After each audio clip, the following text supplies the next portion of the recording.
Hello students, SS की online classes में आपका स्वागत है। पिछले वीडियो में हम राष्ट्रपति से संबंधित जानकारी हासिल कर रहे थे। हमने देखा था कि राष्ट्रपति की क्या योग्यताएं होती हैं, कौन इसके निर्वाचक मंडल में शामिल होते हैं, क्या इसकी निर्वाचन पद्धति है आदि की विस्तृत जानकारी हासिल कर ली थी।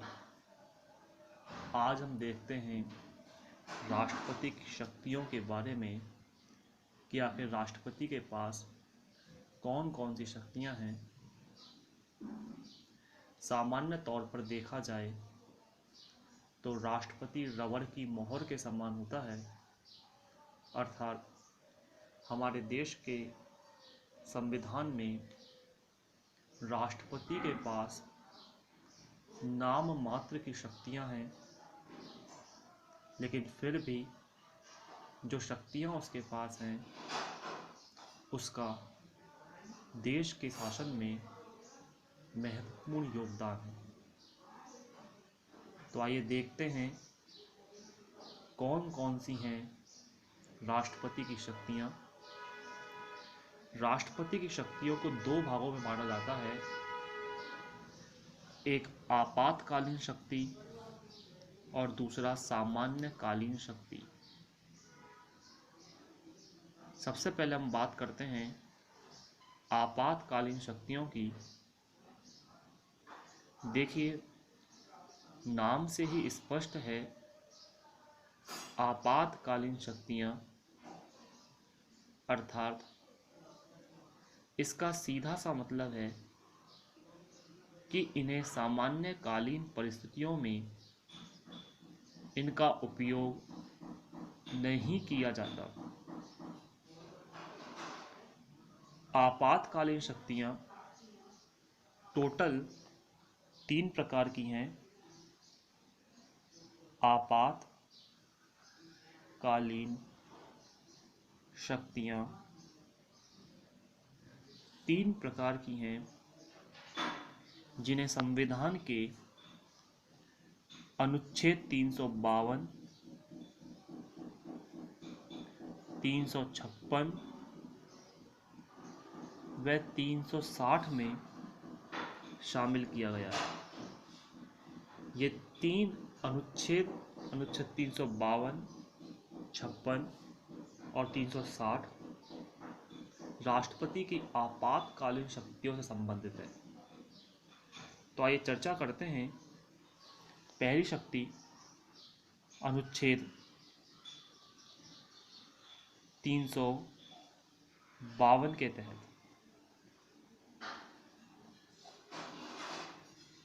अनुच्छेद 352 के तहत राष्ट्रीय आपातकाल की घोषणा की जाती है, अर्थात नेशनल इमरजेंसी। और ये नेशनल इमरजेंसी, राष्ट्रीय आपातकाल अनुच्छेद 352 के तहत लगाई जाती है। यह राष्ट्रीय आपातकाल 3 परिस्थितियों में लगता है। नंबर 1, बाहरी आक्रमण,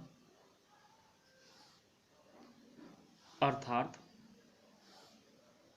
जब भारत पर किसी राष्ट्र ने आक्रमण यानी हमला कर दिया हो, तो ऐसी स्थिति में आपातकाल लगाया जाता है, अर्थात भारत पर किसी राष्ट्र द्वारा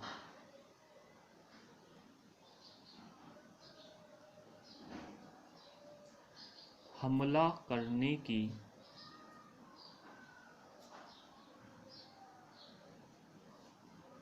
स्थिति में आपातकाल लग सकता है। दूसरी परिस्थिति होगी, ये होगी युद्ध के कारण, अर्थात जब भारत स्वयं दूसरे राष्ट्र के साथ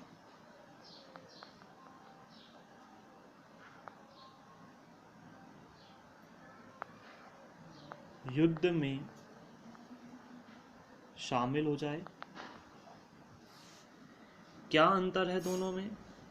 यहाँ स्थिति है बाहरी आक्रमण की कि भारत ने हमला नहीं किया है, हमला किया है दूसरे राष्ट्र ने।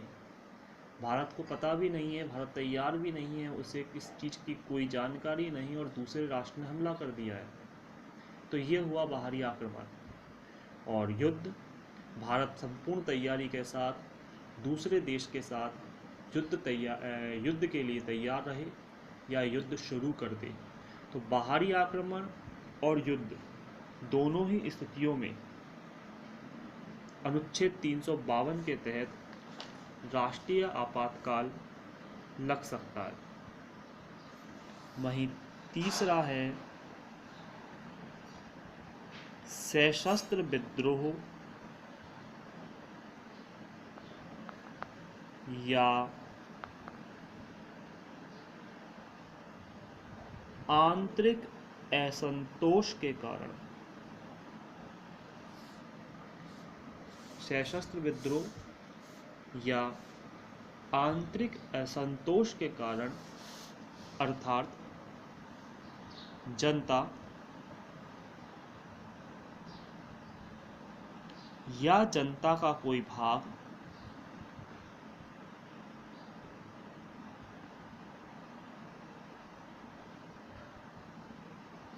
सरकार के खिलाफ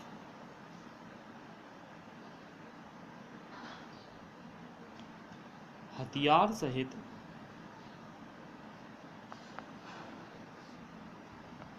विद्रोह कर दे,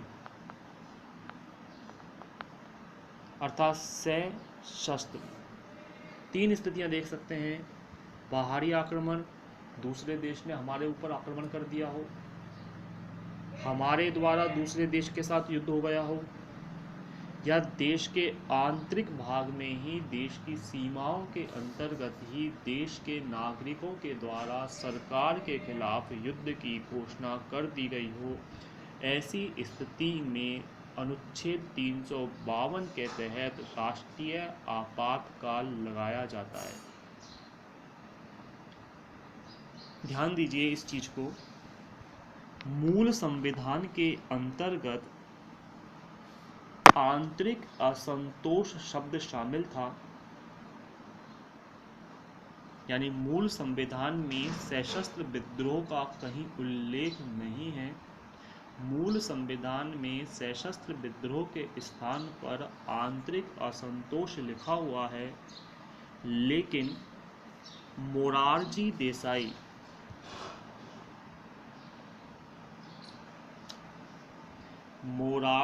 देसाई की सरकार के द्वारा एक संविधान संशोधन किया गया, 44वां संविधान संशोधन, और ये संशोधन हुआ था 1978 में। इस संशोधन के तहत सरकार के द्वारा आंतरिक असंतोष शब्द हटाकर सशस्त्र विद्रोह को शामिल किया गया है। तो विशेष बात, मूल संविधान में आंतरिक असंतोष शब्द शामिल था, लेकिन 44वें संविधान संशोधन जो 1978 में हुआ है, उसके तहत इस शब्द को हटा दिया गया है और सशस्त्र विद्रोह को शामिल किया गया। ध्यान देने वाली बात ये भी है कि जरूरी नहीं कि ये तीनों परिस्थितियां एक साथ ही उत्पन्न हों। यदि इन तीनों में से कोई सी भी परिस्थिति उत्पन्न हो रही है तो राष्ट्रीय आपातकाल लगाया जा सकता है।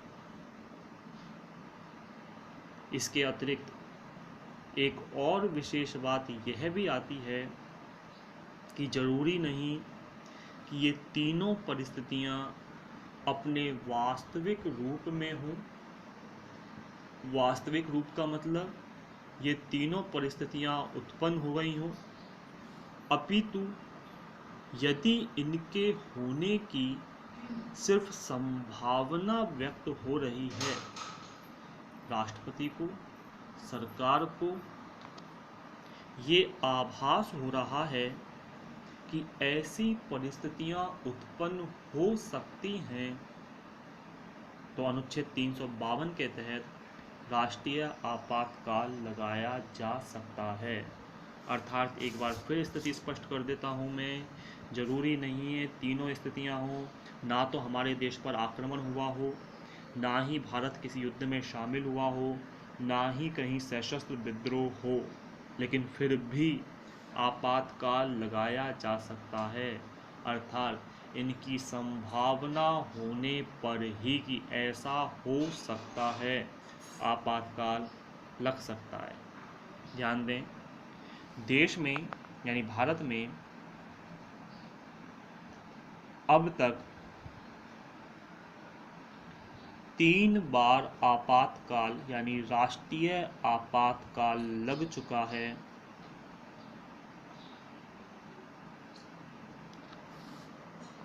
तीन बार राष्ट्रीय आपातकाल लग चुका है। कब कब? नंबर 1 1962 में, जब चीन ने हमारे ऊपर हमला किया था। 1962 में भारत चीन युद्ध हुआ था, चीन ने हमारे ऊपर आक्रमण कर दिया था। उस समय भारत के जो राष्ट्रपति थे वो राष्ट्रपति थे सर्वपल्ली राधाकृष्णन। ये कंपटीशन एग्जामों के लिए भी काफ़ी महत्वपूर्ण शब्द हैं, महत्वपूर्ण क्वेश्चंस आते हैं कि जब 1962 में राष्ट्रीय आपातकाल लगा था, उस समय देश के राष्ट्रपति कौन थे? सर्वपल्ली राधाकृष्णन। तो 1962 में लगा पहली बार। दूसरी बार जो आपातकाल लगा था वो 1971 में लगा था, जब पाकिस्तान ने आक्रमण किया था।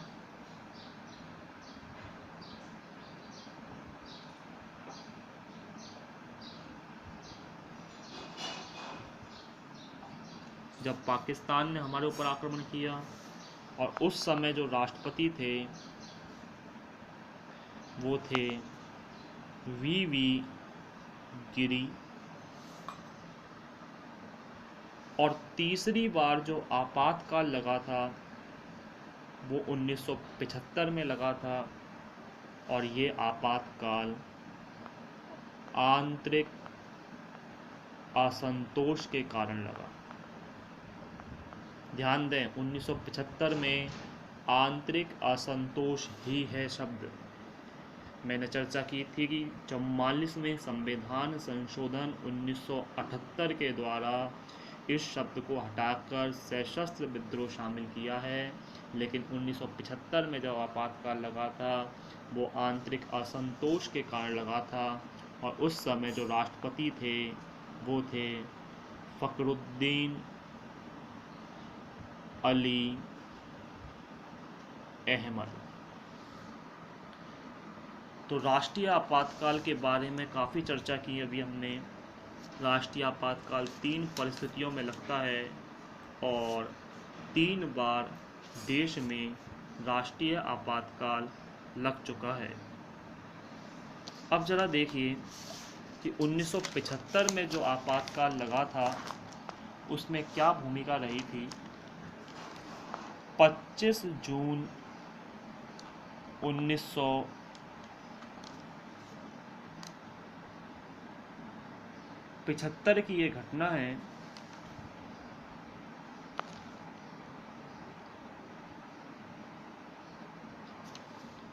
जून 1975 की घटना, जिसमें तत्कालीन प्रधानमंत्री इंदिरा गांधी द्वारा तत्कालीन राष्ट्रपति फ़खरुद्दीन अली अहमद से सिर्फ फ़ोन पर कहकर आपातकाल की घोषणा करवा दी। फ़खरुद्दीन अली अहमद ने इसे मंत्रिमंडल की सहमति समझकर अगले ही दिन आपातकाल की घोषणा कर दी, जिसे हमारे देश में काला दिवस की संज्ञा दी जाती है। अर्थात राष्ट्रपति ने कोई विचार विमर्श नहीं किया, कोई लिखित मंजूरी नहीं थी, यह सिर्फ इंदिरा गांधी, तत्कालीन प्रधानमंत्री इंदिरा गांधी के सिर्फ एक फ़ोन कॉल पर ही राष्ट्रीय आपातकाल की घोषणा कर दी गई थी। 21 माह तक ये आपातकाल लगा रहा था, देश में विकट स्थिति हुई थी, इसीलिए इसे काला दिवस की संज्ञा दी जाती है। अब जरा देखिए कि यदि राष्ट्रीय आपातकाल लग जाए तो क्या होगा। आपातकाल के बाद स्थितियां क्या होती हैं। सबसे पहली चीज़, राष्ट्रीय आपातकाल के दौरान नागरिकों के मौलिक अधिकार निलंबित कर दिए जाते हैं।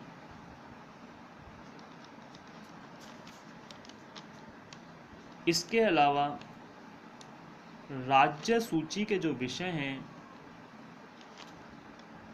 उन पर कानून बनाने का अधिकार संसद के पास आ जाता है। अब ये राज्य सूची क्या है, इसकी चर्चा कभी आगामी वीडियो में करेंगे, अगले टॉपिक्स में। लेकिन अभी हमें देखेंगे राज्य सूची के जो विषय हैं जिन पर कानून सिर्फ राज्य सरकार बनाती है राज्य सूची के अंतर्गत, लेकिन इन कानूनों को बनाने का अधिकार देश की संसद के पास होता है। तो आपातकाल के बाद स्थितियां गंभीर हो जाती हैं, नागरिकों के मौलिक अधिकार छीन लिए जाते हैं, यानी निलंबित कर दिए जाते हैं। समाप्त नहीं होते, निलंबित होते हैं। समाप्त होना और निलंबित होने में काफ़ी अंतर है। निलंबित मतलब स्थगित किए जाते हैं, सस्पेंड किए जाते हैं, कुछ समय के लिए उन्हें ले लिया जाता है, उसके बाद नागरिकों को पुनः प्राप्त होते हैं। और समाप्त करने का आशय होता है कि उन्हें दोबारा कभी प्राप्त होंगे ही नहीं। तो नागरिकों के मौलिक अधिकार निलंबित कर दिए जाते हैं और राज्य सूची के कानूनों पर यानी विषयों पर कानून बनाने का अधिकार संसद का होता है। ये तो रहा हमारा एक आपातकाल की परिस्थिति 352। थोड़ा स्पीड में चल रहे हैं क्योंकि काफ़ी लंबा टॉपिक है ये। बात करें अनुच्छेद 356 नंबर 2, यह राज्य आपातकाल होता है। जब किसी राज्य का संवैधानिक तंत्र असफल हो जाए, अर्थात जब किसी राज्य की सरकार उस राज्य के शासन को संभाल पाने में समर्थ ना हो, शासन व्यवस्थित रूप से, कानूनी रूप से संचालित नहीं हो रहा हो, तो ऐसे में उस राज्य के राज्यपाल की अनुशंसा पर राष्ट्रपति शासन लगा दिया जाता है, अर्थात आपातकाल की घोषणा कर दी जाती है। अब तक कई राज्यों में ये आपातकाल लग चुका है, जिनमें पंजाब, जम्मू कश्मीर, उत्तर प्रदेश, राजस्थान जैसे कई राज्य हैं जिनमें राज्य आपातकाल की घोषणा की जा चुकी है। बिल्कुल, राजस्थान में भी 4 बार आपातकाल लगाया जा चुका है। राजस्थान में ये 4 बार आपातकाल 1967, 1977, 1980 और 1992 में लगाया गया था। तो जब किसी राज्य की शासन व्यवस्था संविधान के अनुसार संचालित नहीं हो पा रही हो, राज्य सरकार वहाँ की शासन व्यवस्था को संभाल पाने में असमर्थ हो गई हो, तो ऐसी स्थिति में उस राज्य में राज्य आपातकाल लगा दिया जाता है। इस आपातकाल के दौरान राज्य सरकार को अपदस्थ कर दिया जाता है, यानी पद से हटा दिया जाता है। राज्य विधानसभा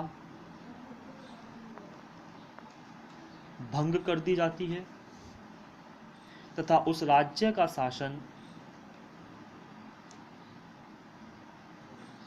संसद अपने हाथों में ले लेती है।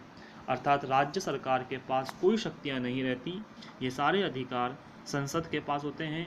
राष्ट्रपति अपने हाथों में शासन को लेकर व्यवहारिक रूप से उस राज्य के राज्यपाल को सौंप देता है।